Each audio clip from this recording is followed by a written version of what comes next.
पूर्ण बजट से पहले हर सेक्टर अपनी डिमांड्स के पूरा होने की आस लगाए बैठा है। हाल के वर्षों में जिस तरह से सरकार ने एमएसएमई सेक्टर के लिए योजनाओं की भरमार की है, उससे अनुमान है कि इस बार के बजट में भी सरकार सूक्ष्म, लघु और मझोले उद्योगों के लिए कुछ सौगातों का ऐलान कर सकती है।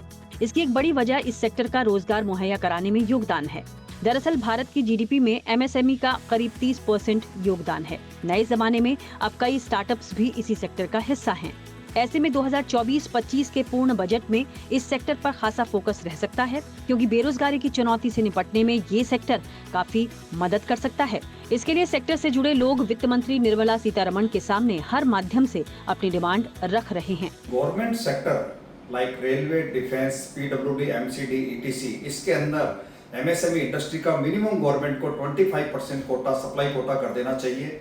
गवर्नमेंट के जितने नॉर्म्स है लीगल स्पेशली, वो बहुत इजी करने चाहिए। रेट ऑफ इंटरेस्ट एमएसएमई के लिए कम करना चाहिए। टैक्स लगता है जो, वो एमएसएमई इंडस्ट्री के लिए और कम करना चाहिए।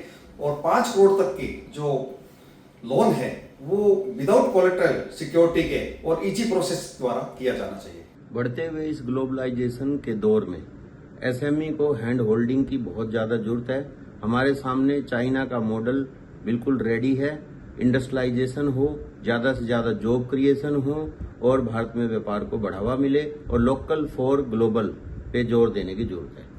वैसे एमएसएमई सेक्टर के कारोबारियों के साथ ही सूक्ष्म, लघु और मध्यम उद्योग मंत्रालय भी वित्त मंत्री से कुछ दिन पहले ही अतिरिक्त 5,000 करोड़ रुपए की मांग कर चुका है।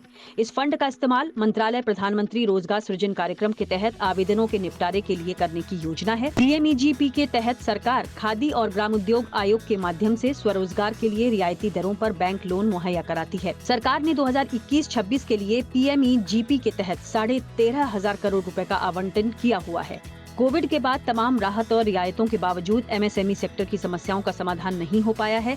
ऐसे में इस क्षेत्र की मांग है कि कैश फ्लो को बेहतर बनाने वाली किसी योजना को लाने का सरकार इंतजाम करे, जिसमें स्टार्टअप्स की फंडिंग का मुद्दा काफी जरूरी है। वहीं एमएसएमई सेक्टर चाहता है कि सरकार को इस सेगमेंट में भी ईज ऑफ डूइंग बिजनेस पर ज्यादा काम करना चाहिए।